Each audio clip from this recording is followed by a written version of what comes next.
Pero o tema do autotune segue sendo polémico a día de hoxe. Hai quen o utiliza solo de recurso estilístico, hai quen o utiliza Claro. para poder cantar. Para min trátase de tamén democratizar a música.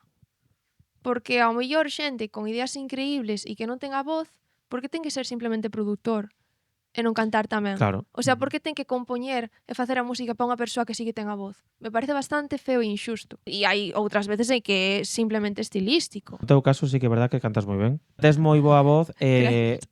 paréceme que fas producións además moi guais. Pero falando de outros artistas, eu creo que sí que é verdad o que diste. Hai xente que ten moito talento, pero igual non ten unha voz espectacular. Claro, que xa non iso. Ademais, unha persoa que non ten a voz non vai cantar ópera con autotune. Cada quen ten tamén os seus...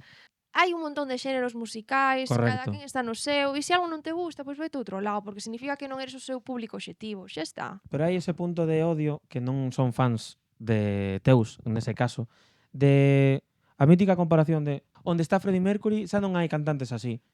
Obvio. O sea, obviamente. Ao mellor a ti te gusta Freddie Mercury, a min non.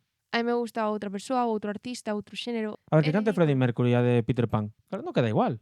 Non quedaría igual. De feito, ni sequera sería igual a produción. Sonaría moi distinta a canción. Claro. É que eso é que... Ai, xente.